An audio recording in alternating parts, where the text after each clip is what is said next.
Under the category of MFJ makes one of everything. MFJ has a couple of different straight keys available. This one is a nice little 3D printed straight key that was created for them by CWMorse.us. CWMorse.us makes some fantastic paddles, but this one is made for MFJ, and you get it over at MFJ's website. And it is a pretty neat little design. They have a metal-based version. This is aluminum, so it's not very heavy, but it doesn't need to be heavy because it doesn't require a lot of action to move it, and it doesn't move around because it's got some nice rubber feet on the bottom of it. And it comes with the Allen key for adjusting with these two adjustment screws, and there is a little spot back here to put that away so that you don't lose it terribly easily, because my guess is that the way that these adjusters are made, the screws will back out and it will change a little bit. So what do we have for adjustment range? So this adjustment knob up here, the higher one, changes the elevation of the key itself. And so that is the maximum range of travel, which you really can't see all that well on the camera, but that's huge. That's like a mile in CW distances. What I have been taught, and we all know how teachers are and students are and all that jazz, is that you want this as close as you can get it so that you have the least amount of travel possible. So I don't know if you can see that air gap in there or not, but that's how close that is. And then as a result of having that close, that gives you the ability to key faster because you don't have as much travel to go. And then this second adjustment screw here adjusts the speed of return. So there's a spring to hold it up and a spring to hold it down. And that's what you are doing. And you're trying to find a nice comfortable spot for yourself.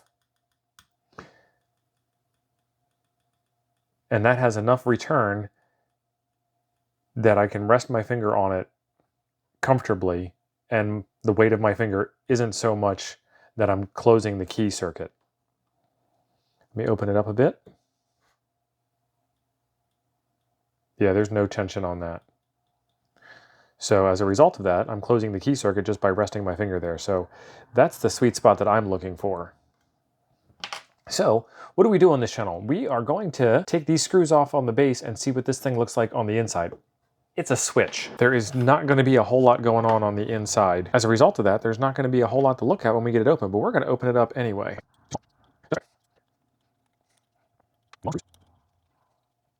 Okay, and there we go. That is the major extent of the circuit. There is a black wire here that goes through, and then you can see it go up,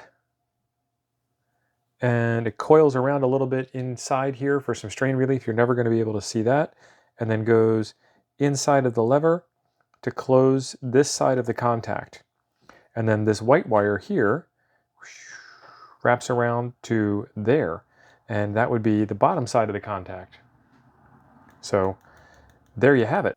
Okay, so I have it all put back together now, and it is definitely a 3D printed device. You can see some of the 3D printing marks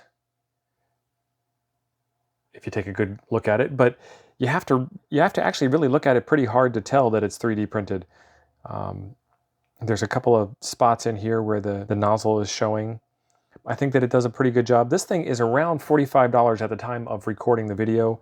I think that's a good deal because Morse code keys are usually pretty expensive, and this one is on the lesser side of expensive. It has a good action, it has a good return, it's fully adjustable, it's got a decent weight to it. 3.6 ounces. Okay, so there we go. Maybe there might be a better way to have that thing retained inside, but for desktop use, it's not too bad. Tell me what you think your favorite affordable Morse code key is in the comments down below. I would love to hear all about it, and we will try them out as the channel goes on. But I do realize that Morse code keys are a very personal decision. And if you've ever gone to a hamfest where there is a Morse key seller there, the racket that you hear as people are trying to figure it out and make adjustments and figure it out, it's kind of fun to watch the whole thing. And I want to make sure that if I ever have a booth at a hamfest, that I am far enough away so I don't have to listen to that all day long. There is a video right over here I think you will enjoy next. Thanks for being awesome. I'll be over there waiting for you.